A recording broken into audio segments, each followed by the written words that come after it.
Now, I talk to clients and investors a lot about true cash flow and paper cash flow. There's the numbers you write down on the paper with your projections, and then there's the reality of what's actually going to happen. Welcome to the Rental Property Owner and Real Estate Investor Podcast, brought to you by the Rental Property Owner Association, providing benefits and services to real estate investors and rental property owners for over 48 years. With your host, Brian Hamrick from Hamrick Investment Group. Hi, everyone. Before we get started, I would like to thank all of you for listening to this show, and hopefully you've been getting a lot of value from it. I know I certainly have enjoyed hosting it and talking to all of our great guests, and I can tell that a lot of people are listening to the show. We have listeners in all 50 states and throughout the world. And one thing I would like to ask you, if you've been enjoying this show, is that you go to iTunes and subscribe, rate, and review.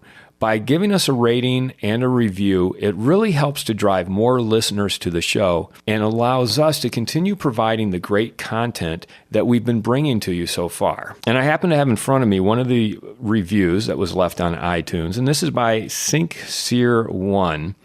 Maybe it's Sincere1.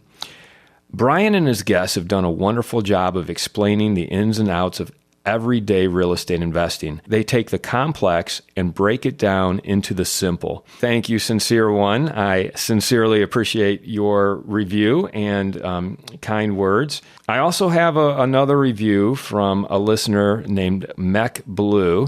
This podcast is exactly the type of concise, informative, and engaging show that I've been looking for. I'm looking forward to hearing a detailed case study and will be listening on a regular basis. And well, if you've been listening, Mech Blue, then I know you've already heard several of our guests go through some pretty detailed case studies, and I will be bringing you more in the future. Anyway, if you would, please go to iTunes, subscribe, rate, and review. That will help keep this show going. Many thanks, and let's get into the show. Hello and welcome to episode 38. If you've been a listener to this show for a while, then you've no doubt heard the name of my guest today. I'm very honored to have Allison Koetsier on the show with me today. Allison is a successful investor in single-family and multifamily rentals, and she's also an associate broker with Compass Realty Services, where she has the distinction of selling more multifamily homes than any other realtor in the greater Grand Rapids area within the past year. Allison is also a veterinarian and an MSU alum. So Allison, thanks so much for being on the show today. Thank you for having me, Brian. All right. Well, I made it through that introduction. You've been name-checked on this show at least 4 times by 4 different guests. You've been called a rock star real estate broker. You know, a number of people have mentioned you, so I'm glad that you were finally able to join me. I'm very excited to be here today. All right, fantastic. Well, let's get into it. Let's start with your background, because you are a veterinarian. You went to Michigan State University, became a veterinarian, which is a very, very hard program to get into in the first place and then get through. And now you're in real estate. So can you talk about that and how you went from one to the other? Well, it's definitely an odd combination. You don't find many veterinary realtors. So I graduated from Michigan State, was very excited to be a veterinarian, save all the animals of the world. And it's a wonderful career, but it's really more about working with the people than working with the animals. So you definitely become good at, helping people solve their problems and work through, unfortunately, some difficult situations with their pets. There's a time as a veterinarian that my hours were such that I was working 3 long days and I had several days off. And my father came to me and said, hey, we should buy some rental property. Your father being Tom Koetsier, who a Yes. lot of people know in Grand Rapids. Yes. And I thought, well, okay, sure. I love the idea of some residual income and it'd be fun to work with my dad. So we did what, we think most people should do is we went out and we hired a realtor and we started looking at some houses and we thought that was going pretty well. And we found a house that we thought was going to be perfect. It was brick, 4-unit. All the units were identical. We thought it was in pretty good shape. The price was right. We saw the potential for cash flow. So with our realtor's help, we bought our first investment property as I was still working as a veterinarian. And we closed on that deal. And then we learned, probably about a week after we had purchased that property, about this thing called city certification in Grand Rapids, which is a process where the city inspects rental property and they have certain checklists and regulations that you need to meet. Some of them make a lot of sense and if you have a decent property, you're going to meet those requirements. And some of them about how many outlets you need to have in a room and where the bath fan has to go, and certain things are maybe a little less helpful to the total performance of your home. But we had no idea about this. Our realtor had never spoken of this, had never told us about this. And the property we ended up buying definitely was in a rougher neighborhood. So we had some tenant challenges that we probably weren't prepared for at that time. We did some evictions. We weren't really familiar with that process until we went through it. So we got a real good education with that first property. And after that, we kind of figured, well, that realtor didn't own any investment property and didn't really know a lot about it, so they didn't really help us. So maybe we should get our real estate licenses. So we did get our real estate licenses just to buy and sell our own properties. So this is after buying your first 4-unit investment property. You had a realtor or a broker who really didn't understand investment property and the fact that it would have to be certified by the city, you might have some tenant issues, and you just decide, oh, well, let's become realtors ourselves. That was pretty much the process.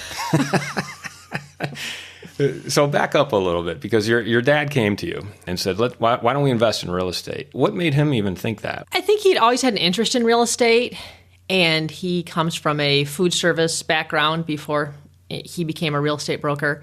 And the idea of, residual income, where you didn't necessarily have to be there, you didn't necessarily have to be actually actively working at that to create wealth. So he's always been very interested in financial markets and been pretty money savvy. So the idea that we could make money without having to be there, as a, W-2 employee, you go in, you work, you get paid.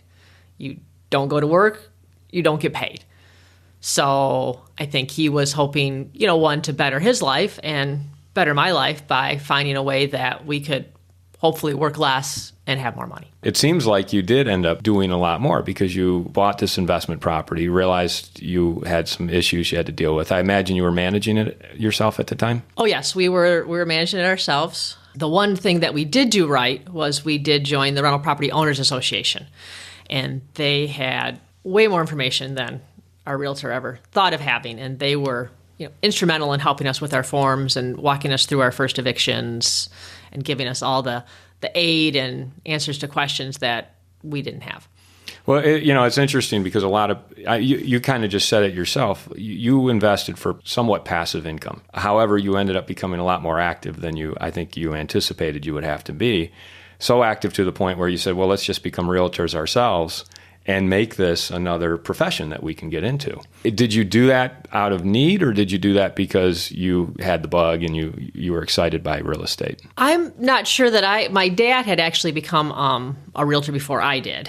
And that kind of, he was the one that first went and got his license because I kind of had the veterinary career thing going. So he got his license first. And then it just seemed to make sense for me to have mine too. And I thought that would be, the two of us together having both of our license would make more sense. He had lived in a owner-occupied duplex for a time. And that was actually what I ended up doing also at the same time period. I ended up buying a owner-occupied duplex that I lived in the lower and rented the upper. So that was probably a much more positive housing experience as far as nice house, nice neighborhood, very, very inexpensive way to live. If that is something that you have an interest in, investing in real estate, and you're okay living in close proximity to one of your tenants, it's a wonderful way to decrease your living expenses with the things that you can write off, and just you can live for virtually nothing.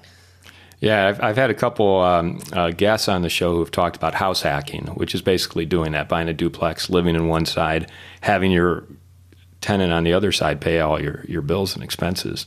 And I think it's a fantastic way to get into real estate and to do what you just said, which is bring in some passive income and live for free, essentially. It also gives you a ton of different options. So lived in that duplex for almost 10 years.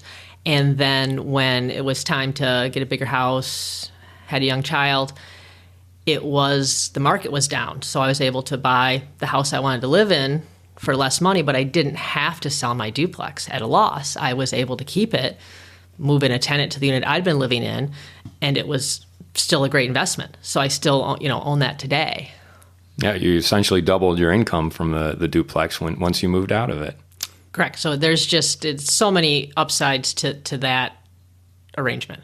And it also helps you with very good tenants, because when you're living there and you say, hey, I live here, you're going to get a pretty good tenants who don't want to pay you or are going to be, having parties and the type of thing, don't want to live with their landlord. So you get a very good class of tenant, and it does help you learn how to work with tenants in that situation. And do you still own that duplex? Yes. So you still own it. What about the 4-unit? We have sold that 4-unit, and we did some improvements, sold at the right time, and despite all the things that went wrong with that and the things that we didn't know, we ended up doing very well on that investment. Is that the one on Lafayette? It's actually on Straight Street. All right. Well, let's get back to your story then, because you still are a veterinarian. Yes, I am. I still work very part-time as a veterinarian. I have talked about leaving the profession, but obviously a lot of schooling into it, and I do really enjoy it. So it's hard to walk away, but definitely my primary career is as a real estate broker at this time.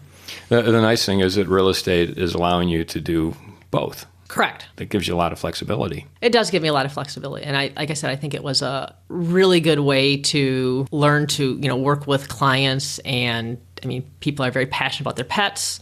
They're very passionate about their money and, their investments. And it actually fits better together than you think it would.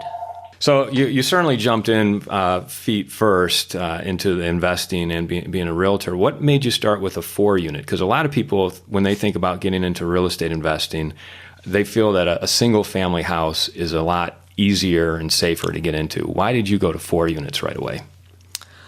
I would definitely agree with you that starting with a single family and a duplex is probably the way to go, and that's typically the advice I give my clients. I think that was the deal that we found, and our realtor didn't talk to us about the more people you have in close proximity, the more tenant issues you're going to have, the potential for more tenant turnover. We were just not aware of those things.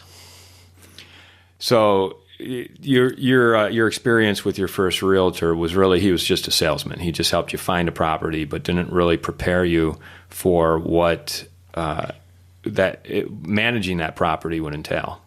Correct. There was no real discussion about rental rates, the types of pros and cons of the investment we were looking at. And actually, we were the ones that actually found the house, and then he was basically the one that showed us through and did the paperwork. What about the analysis of the numbers and the financials? How did you run your numbers, and did you find that you were wrong after the fact? My father definitely had some real estate knowledge. I certainly did not have as much. So we did a very simple, cash flow analysis. So basically rents minus expenses, debt service, a percentage for maintenance and vacancy, and came up with a cash flow number. It was a very simple equation. The thing we probably left out of that equation was our maintenance number wasn't high enough, and our uncollected rent number we didn't really put that into the equation. We didn't understand that in this particular neighborhood, the amount of rent we could get per year and the amount of rent we were going to actually collect were very different numbers. So you're talking about the delinquency factor, the tenants who are occupying your unit but not paying their rent. Your occupancy might be 100%, but if only 3 out of 4 of your tenants are actually paying their rent, then your actual physical occupancy is 75%. Correct. That was the number that we didn't take into appropriate consideration based on the neighborhood we were in. And I think there's definitely a learning curve with tenants and screening tenants and getting tenants out quickly and honing your management style. So some of that was our learning curve, and some of that was us not fully understanding what we were getting into. And how long did that learning curve take you before you were able to turn the property around and get tenants in who were paying rent? I would say that property we turned around once we got over the sticker shock of paying for the city certification. I would say, within a year, we were pretty happy with the numbers that property was getting. Probably was not the type of property that we personally wanted to be managing, though. And that's, I think, the biggest thing we learned. And you as a investor, and especially if you're going to manage your own properties, have to understand what your tenant tolerance is. What type of tenants do you want to rent to? Who do you want to work with? And what type of properties do you want to be dealing with? And that's a very important thing to determine, and that will help set what type of properties and where you buy your investment properties and how happy you'll be with them.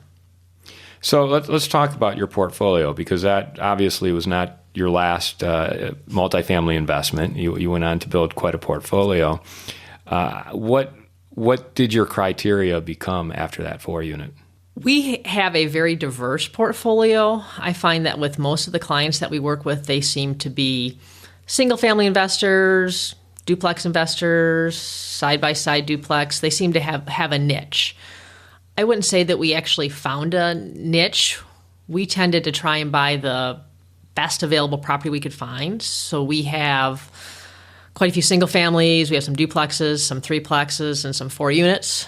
Probably the one thing that if I was to start all over that I would have done differently is I probably would have bought a slightly higher class of property to start with, so I wouldn't have had to deal with quite so many maintenance expenses over the years. And how do you distinguish between a slightly higher class? Is it the neighborhood? Is it the rents that the market rent for that neighborhood? I mean, what determines that for you? Well, really all of those things. It's what's the market rent, it's what's the neighborhood, what type of tenant are you going to get to live there? And then there's the idea of the house itself. Some houses just require more maintenance. So is your house brick? Is it wood? Is it sided? What things are you going to have to do to maintain this house on a monthly to yearly basis? And to me, it really is really important to try and find a property that is as maintenance-free or as close to maintenance-free that you can get. Which is kind of hard in Grand Rapids, because if you're buying in the area, downtown area or outside the downtown area, you have a lot of either pre-World War II housing, which could be 100 years old, or 50s and 60s type product. How do you compensate for that in your numbers? I mean, because I'd imagine most of your properties are probably quite old, just like mine are. Yes, we have a lot of properties in Grand Rapids, and that's a lot of 1900s, 1920 stuff, a lot of originally built wood homes, some of them with actual rock foundations. So for me, it's trying to find a house that has some capital improvements in place. So sided, new windows, not a fan of the flat roof in Michigan with all the snow. So just making some of those decisions early on, or trying to budget into the equation when you're buying a property that you can side it or put new windows in. Because as much as those upfront costs can be, they're going to save you a lot of money over the long haul with having to go back and continue to fix screens or wood windows that won't stay up or things like that. So when you buy a new property, are you going in with the money to fix it up to your standards right from the beginning? At this point, yes. If we're planning to keep anything long term, we are looking for that no exterior maintenance or limited exterior maintenance, and having at least new or upgraded windows so that we don't have to deal with those things moving forward. You hear a lot of landlords talk about horror stories and people destroying their properties, and fortunately, I don't have any of those stories. We've been very fortunate with our tenants over the years. We've had very few malicious acts of destruction. Probably the worst thing that happened, we owned a house that we sold on land contract, so we had kept seller financing and sold it to they put a down payment down and moved in, and it was essentially their home. They made the payments. They eventually stopped making the payments, and we had to go for it through a foreclosure proceedings, which is shorter with a land contract than it would be with a conventional mortgage. And they had just let some things go, so they had a bathroom that had leaked, and they didn't let us know, so it leaked through the bathroom floor and then through the main level floor. So that was a mess, but it was a $2,000 problem, not a $20,000 problem. But that's really the only true act of tenant destruction. I mean, we've gotten some very filthy units back, and we've seen some very disgusting carpet and some dirty walls. But I think that, especially managing our own properties for so long, if you treat your tenants with respect and recognize that you have to train them as tenants but treat them as clients, I think people will treat you the best they can. So I think we've been fortunate because we treated people right. Did you say train them as tenants? Correct. And treat them as clients? What does it mean to train your tenant? Well, training your tenant has to do with the fact that, rent is due on the 1st, and they either have to direct deposit that or send that in. You can't go collect that from them. And letting them know what they can call you about and when they can call you. So setting reasonable office hours, being available, and having them call you when they have a true maintenance issue and not just calling you because they kind of want to talk or they think there's an issue. Setting those boundaries and those barriers so that they respect you as an owner. Yeah, so that they understand that when you pay the rent, I'm going to take care of your property, but you need to pay the rent. And I will be friendly with you, but we are not friends. And that's a pretty important distinguishment to make.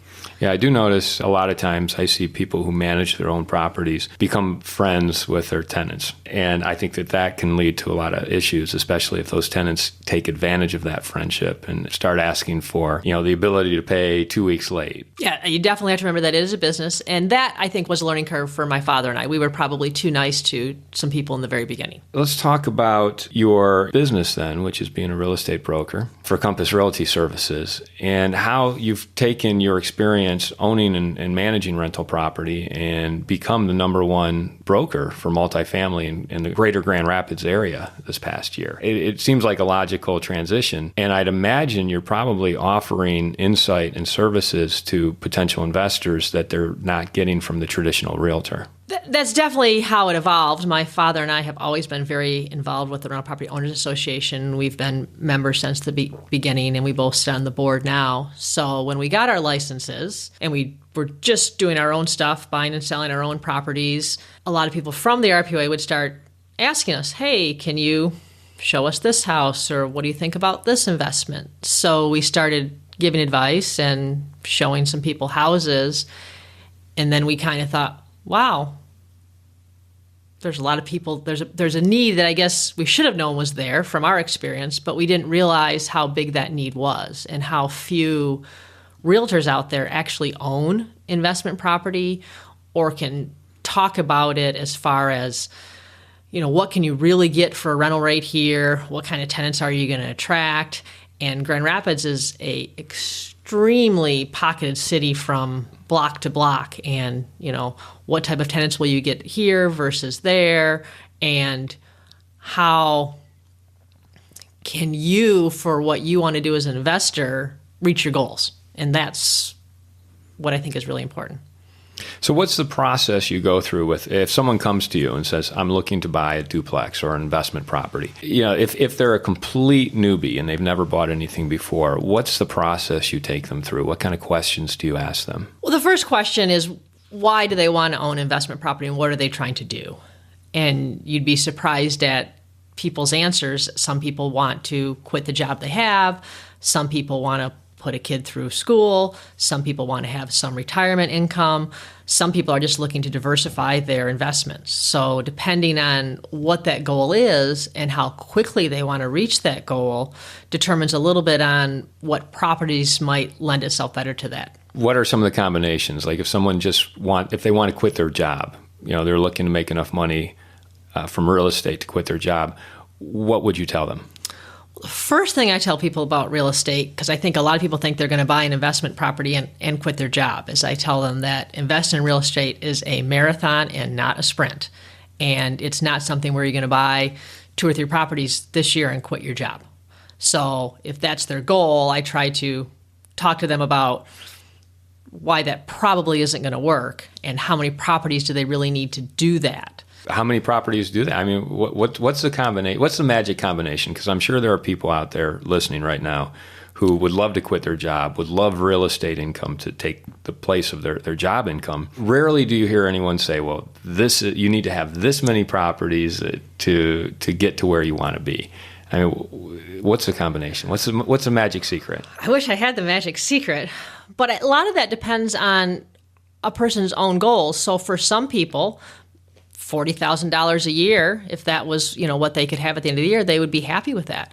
For some people, that number's $100,000. For some people, that's $200,000. So it's first defining what's your number that you can realistically live on, and then do you have any other spousal income or residual income that you're going to be using for this goal, or is it truly just all coming from real estate? And then that determines what you can buy, and then also determines, are you going to be an active manager on your properties? Are you the one that are fixing your properties and doing your own maintenance, or are you hiring people for that? Because all those things change those costs. So that's, I guess, the problem is there's probably a magic formula for every individual person, but there's no universal magic formula. And that's what I was talking about. My father and I have a very diverse portfolio, and that works for us because we like being in different areas, and the, I guess, unforeseen side effect of that is I know what it's like to manage properties in every area. I know what it's like to rent to every different type of tenant there is. So if I'm working with a client that wants to do A, B, or C, we've probably done that. There's definitely a correlation between the types of area and the risk that's inherent in those areas and the returns you can get from your investment. Because the reason people invest in C minus D type areas, which would be not so good neighborhoods, is because you can get higher returns. Definitely. There is definitely a correlation between, or there should be a correlation between the less you pay for a property, the more cash flow potential you have. Now, I talk to clients and investors a lot about true cash flow and paper cash flow. So there's the numbers you write down on the paper with your projections, and then there's the reality of what's actually going to happen. And that's where I try to help people work with what's really going to happen in this property. The rent is $1,000 a month. Are you really going to collect $12,000 this year? Are you going to collect like $9,500? And just being off a little bit on those calculations can make a huge difference in how successful you are as a real estate investor. So it's very important to not only get the rental rate right, but how much of that you're going to collect, how long are you going to sit vacant, and when you do turn that unit, is that a unit that is going to take you a month to turn or 2 months to turn? You're going to lose 2 more months of rent, or it's going to take you $2,000 to rehab, or is it going to take you $5,000 to get back on the market? And understanding how those numbers work together in different areas and in different tenants and that type of thing is huge to how successful you will be. If you're dealing with new investors, how do they go about determining those things that you just mentioned? Well, again, a lot of that is what return are they looking for and how involved do they want to be. So let's say have a new investor, it's a single investor on their own, and they want to manage their own properties, and they have some maybe basic maintenance skills. So they can maybe do some painting and some minor fix-up stuff, and they can hire out some other stuff if they need to. So that person, to me, needs, they shouldn't buy that 5-bedroom, 2-bath house to start out with, because when that house goes vacant, it's going to take them an eternity to turn that unit, and that time is lost rent and vacancy. So maybe this person needs more of a smaller single family, maybe a 1,000 square foot, 3-bedroom, 1-bath that they can turn easily, that's going to be manageable for them, or they need a duplex in a neighborhood where they're happy to go over there and talk to the tenants and do some repairs, and they're going to be comfortable in that situation. So you kind of assess the investor you're working with and help them figure out what type of property might be best for them. Definitely. And that's, one of the questions that, we've been at properties with people, and I'll say to them, okay, so when this person calls you because their heat's out at 8 o'clock, are you going to drive over here and check this out? Or are you going to make an appointment with them in the morning? Are you comfortable doing that here? And if their answer is yes, then great. But they may look around and say, nope, this might not be where I want to do that. And they may need to be in, maybe a B neighborhood. And what's your advice to investors that you work with regarding professional third-party property management? I think you should always budget that number in, whether you plan to manage your own properties or not. I think you should be budgeting that number in, because most landlords at some point, if they don't today need to, will want to have a property manager manage their properties. And there's a lot of great third-party property management companies out there. I do think if you have the ability to at least manage your first on your own, because you maybe have a little time and it's, a small property and you can devote to that, just the things you will learn that will help you manage your property management company down the road are very beneficial. But I can, certainly help them with that process of, how do you interview a property management company? What qualities should they be looking for? And that's a very individual fit. There's some great property management companies that don't work for certain people based on their philosophies, but that doesn't make them a bad property management company. So you definitely have to find that niche and fit for the type of property you have and what a property manager manages well. Now let's talk about more advanced people who own a couple rental properties that you work with. How do you help them as well? Well, with those type of investors, it's, they know a lot about what they want to buy. And you do this with the newbies also, but it becomes more helping them realize the potential negatives with any investment. So if they're looking at a particular house, my job would be to go in and point out, okay, well, this layout situation is going to be challenging, or that commercial building behind this property is going to adversely affect your rent, or this layout situation may affect your resaleability. Certainly when buying multifamilies and especially duplexes, even though most of the people we work with are buy and hold landlords, it's still important to look at a potential exit strategy, even if you don't think you're going to be utilizing that for 20 or 30 years. But how quickly could I sell this property, or who would my end user be if I do sell this property? And if you own a duplex and it lends itself to being an owner-occupied duplex, which would mean maybe you have a slightly nicer, slightly larger, maybe a little higher amenity class in one of the units that's going to lend itself to that, or the location lends itself to that, that definitely increases the potential of what you can sell that property for. So what I try to do is help people recognize, I know you don't want to sell this right now, but these are the reasons that this will be good for you when you do, or these are the reasons it won't. And then having them make an informed decision about whether they want to proceed with that property or not. And where are the people who come to you, your clients and investors from? Are they from the greater Grand Rapids area, or are you getting calls from investors in California now? We work with investors all over. So we probably in the last 3 to 4 years have definitely seen a huge influx of out-of-state and even out-of-the-country investors. So I personally work with a lot of investors who have never even been to Grand Rapids and are never actually even planning to come to Grand Rapids. So in that situation, they hire me to find them a property. We talk about what their goals are, what they're looking to do with it, and then we basically handle the entire transaction. So look at the property, let them know, the pros and cons, what they expect their investment to be. They do a mobile closing, and those people clearly are hiring a property management company. What are they looking for? A certain cap rate, certain return? They're either looking for a certain cap rate. It depends on the investor, but a lot of times people have read a lot of the great press that Grand Rapids has received over the last few years, and probably most of it pretty warranted. I mean, it's a great place to live. It's a great place to have rental property. It's a great community. But sometimes they come with a little bit of an unrealistic expectation. So one of my first questions to someone is, okay, so you're going to spend, what do you think you're going to spend, and what rental rate do you think you're going to get? So sometimes, people say, well, I want to spend $50,000 and I want to get rent of $1,200. And that's when we talk about that's not going to happen. So let's talk about what we really can do here. So they want to buy a $50,000 single family and rent it out for $1,200 a month. Correct. Mm-hmm. And they want to do that without doing any rehab or anything like that. So sometimes people come with unrealistic expectations. So the first thing is it's important to set, okay, what can you really do here? And then do they have the money to do that, and is that the return that they're going to be happy with? Because some people are looking for some unrealistic returns.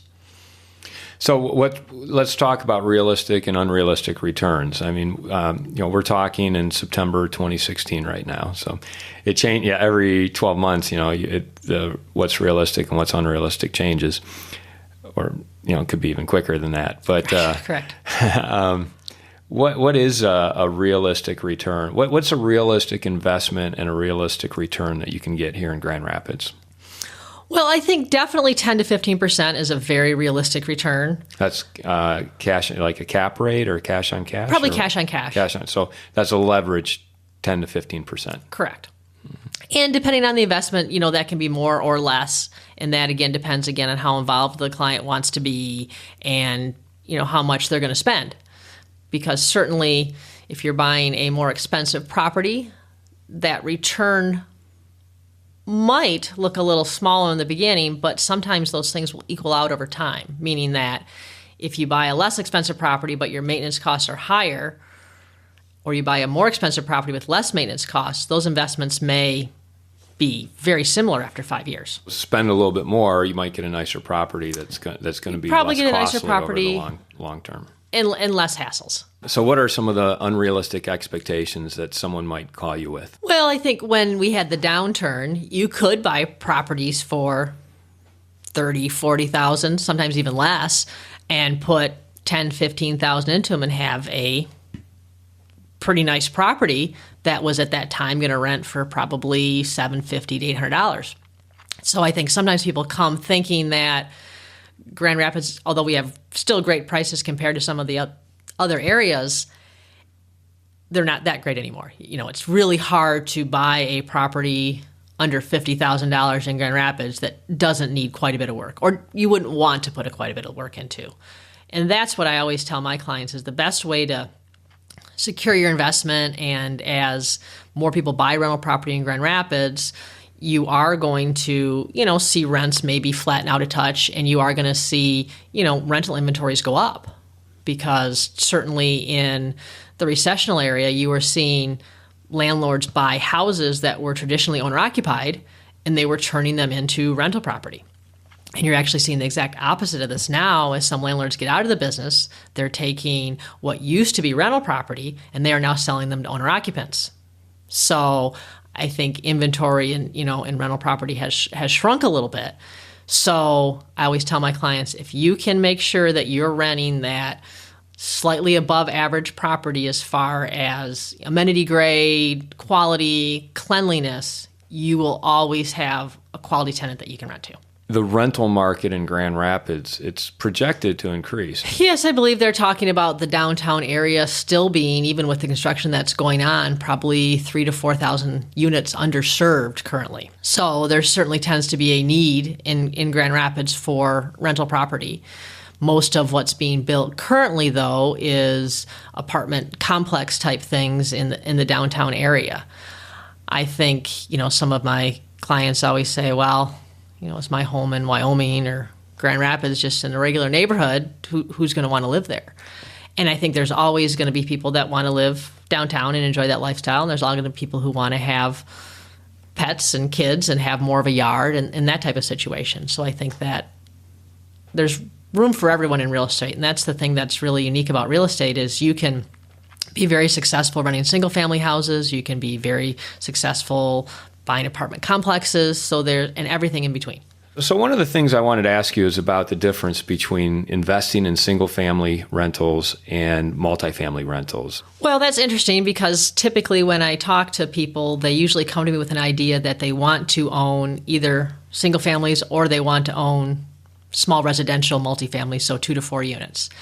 And we talk through those things, and I'm always surprised at how people will change what they thought they wanted to do once they really understand the numbers. So to talk in some generalities, typically if you're buying a single family house, you're going to have less tenant turnover. That person's going to take on a little more ownership of that home and treat it a little more like their own. The nice thing about single families from an investment standpoint is that you're going to pass all the basically costs of that house onto the tenant. So they're going to be responsible for maintaining the lawn.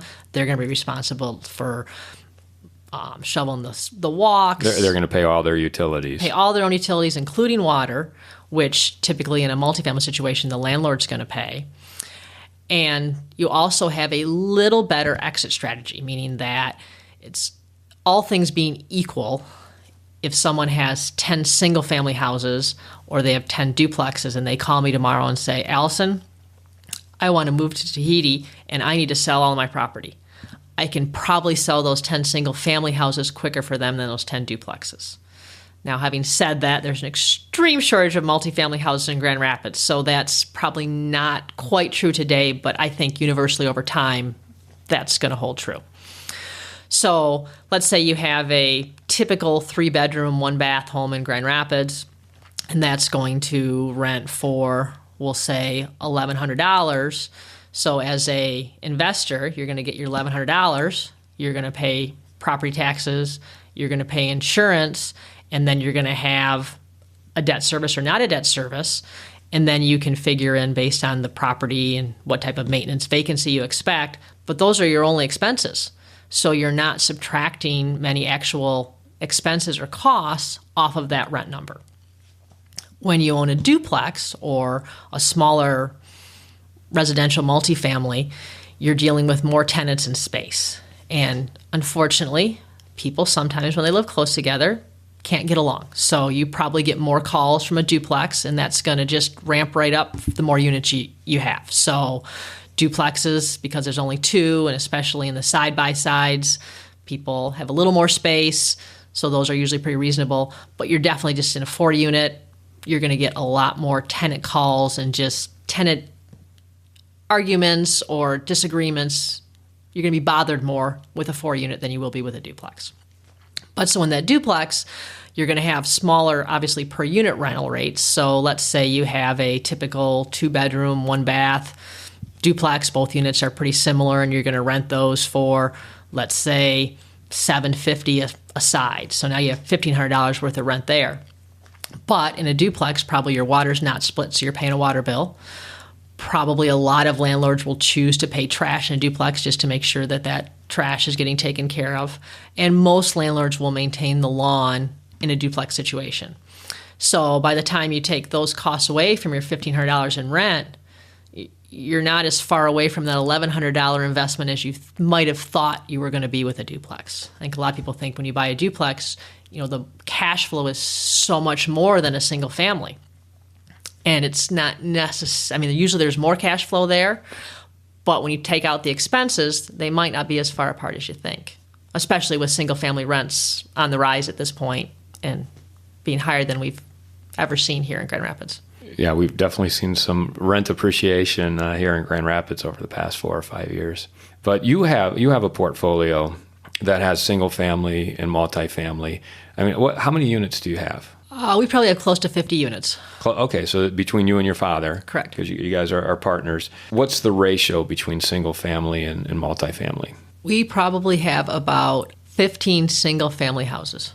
How are the returns on the single families that you own compared to the returns on the multifamily? For us, our steadiest returners have always been our single families and our duplexes. So our 3 units and our 4 units have a few more peaks and valleys.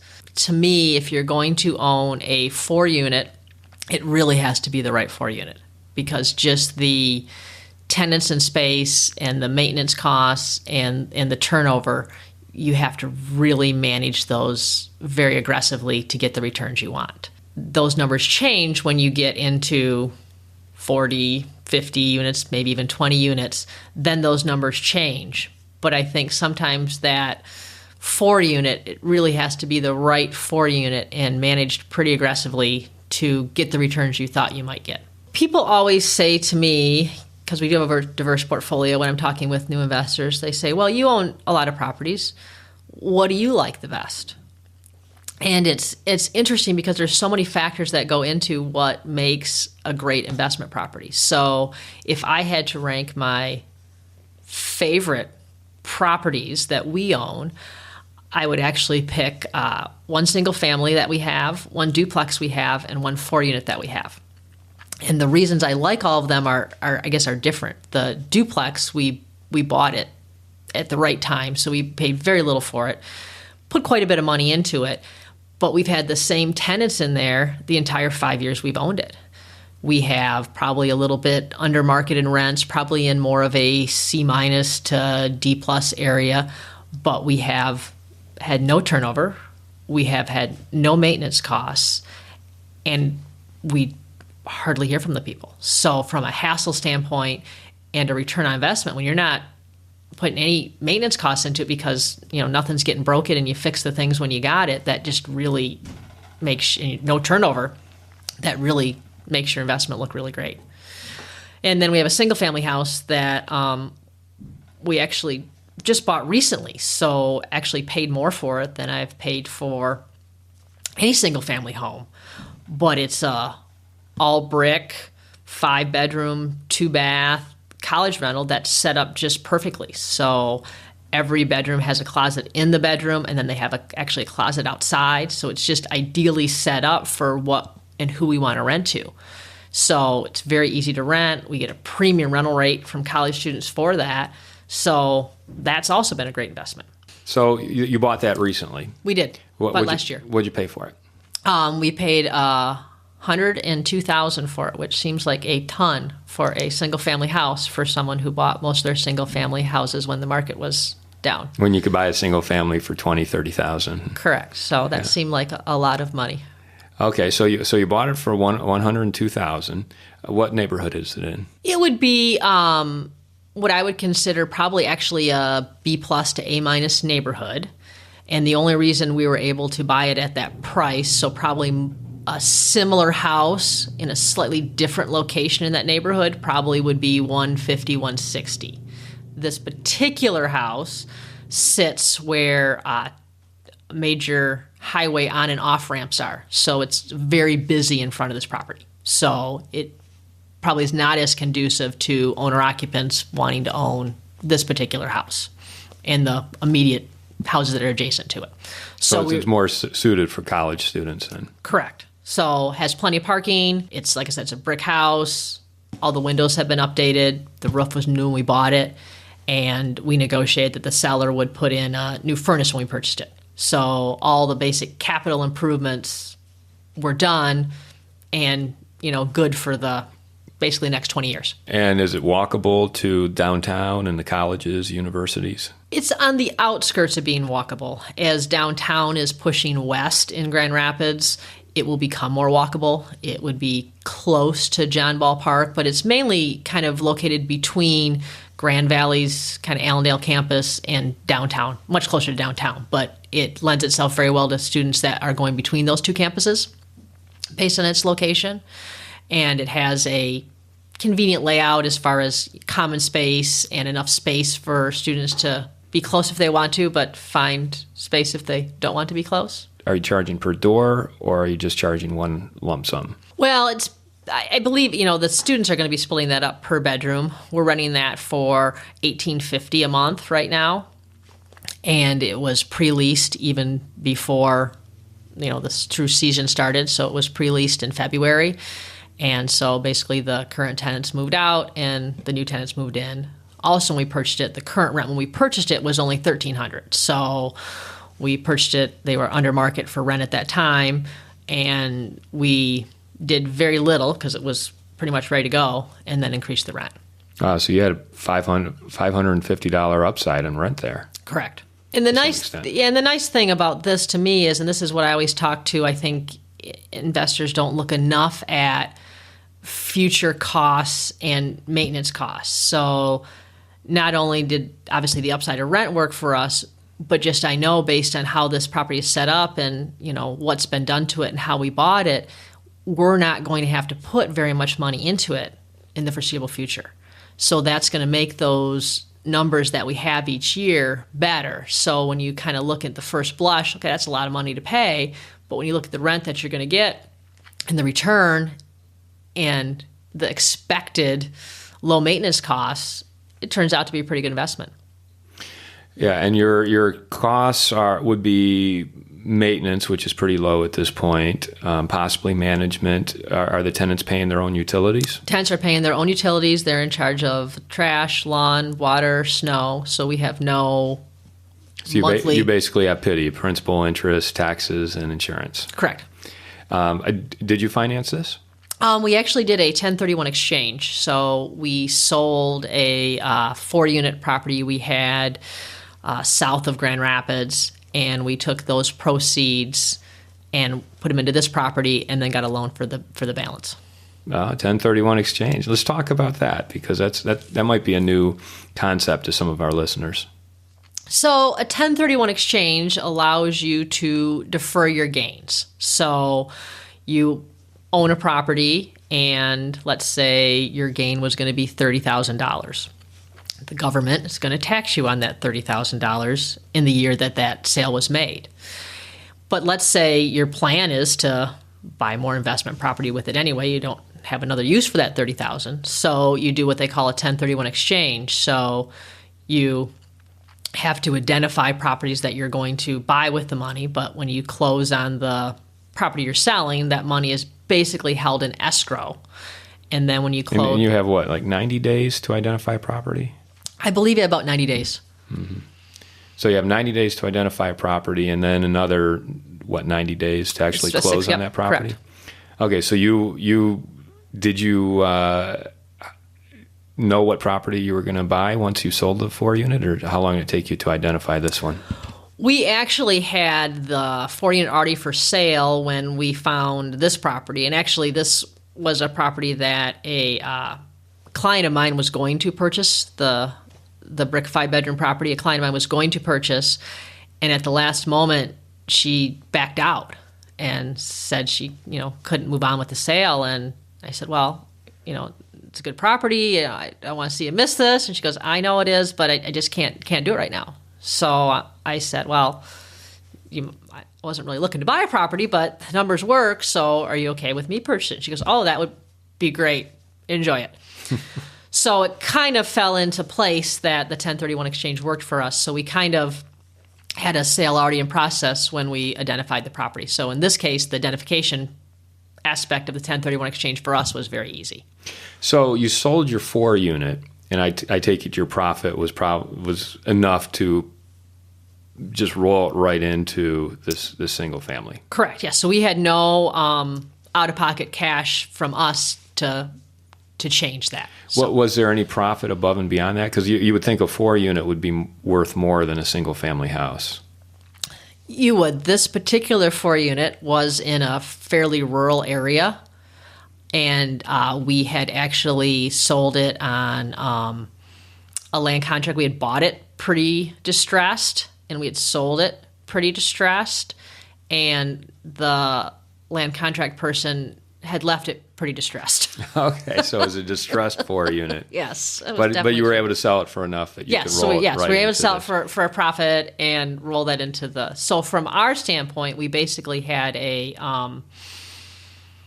I would say a lower performing asset that we turned into a much more productive asset. And that's the great thing about a 1031 exchange, because I've done that as well, where I actually sold a 4-unit and rolled that through a 1031 exchange into a 5-unit that was actually on the same street, but it was a much better performing asset for me, and it still is. And you were able to do that into a single family. And the government doesn't have a problem with that, because usually they want you to go from from a like type property, but it needs to be more valuable. Typically, it's in selling. the value, and mm-hmm. Like is kind of in parentheses as to what a like kind property is. So this was an investment property, and the second property was more valuable, even though it had less units. Mm-hmm. So that qualified to meet the like kind exchange. So the profit you made off of selling that 4-unit, you don't pay any taxes on. Because you've 1031'd it into the single family. Eventually, when you sell that single family, you'll pay the taxes. But you could keep doing 1031 exchanges and never pay those taxes. Correct. So it also, the nice thing about a 1031 exchange is, so it does allow you to sometimes change your cash flow picture even. So if you can 1031 exchange maybe a higher profit from a property than you would maybe put in as a down payment normally. Now you've changed your kind of debt to income ratio there in that property, so your debt to expense ratio. So you have less debt, more cash flow, but it didn't cost you more money. Right. So you did a 1031. You don't have any loan then on this single family that you just bought? We have a small loan. You have okay, yeah. So you did take out a loan. Correct. For the but remainder. Your loan so what you're saying is your loan to value ratio is much lower. It's lower than it would have been if we had just strictly bought this property and put down our 20%. Your 25%. Correct. You have more equity. More equity, like say 40, 50%. Correct. Okay. Yep. So, which means you also have more cash flow because your debt service each month is a lot less. Correct. So that's nice. So how much would you say you did improve your cash flow? I would say we probably improved it at least 50%. Well, it was probably more, again, because we'd sold the 4-unit on land contracts, so our cash flow was smaller than it would be on a strict rental basis. We actually had sold it to one family their whole family was living in the units. And like I said, it was distressed when we sold it to them, so it's the margins on that are a little different than they might have been had we obviously upgraded that property and taken it to its full potential. So I would say we took our cash flow numbers probably from about 400 to closer to 1,000.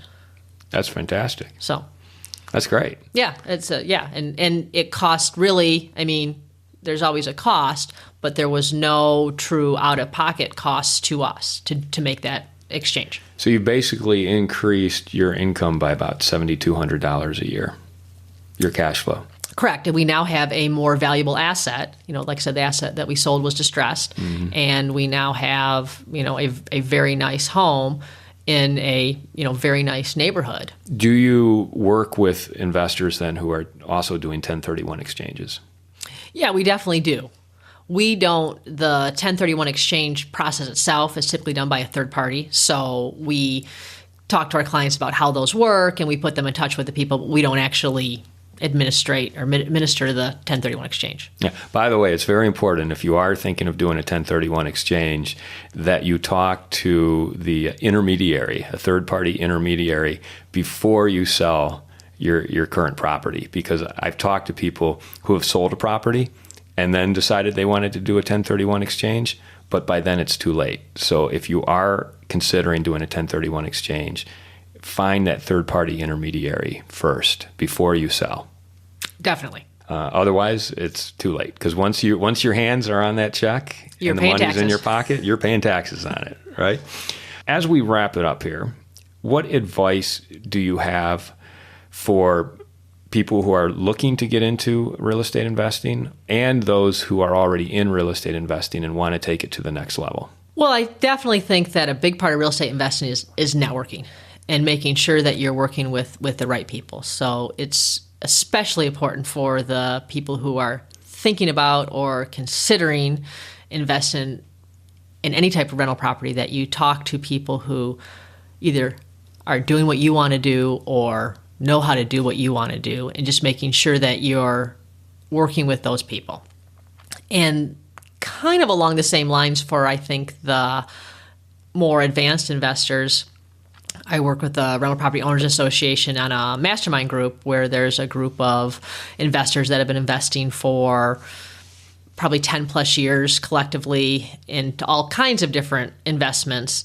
And it serves as a networking group to bounce things off and just to try and push yourself to the next level. So definitely continuing to surround yourself with people that are doing what you do or doing what you want to do and being successful at it. Yeah, and the RPOA is a great resource for that kind of networking.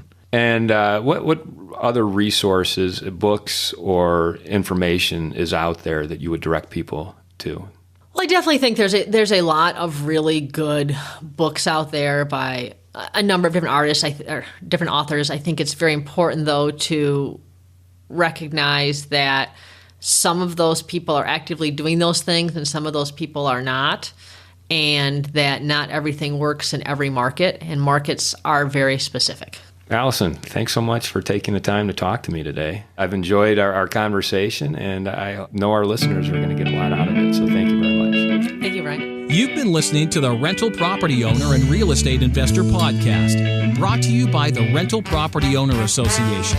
You can find out more at rpoaonline.org. If you enjoyed this podcast, please go to iTunes to subscribe, rate, and review.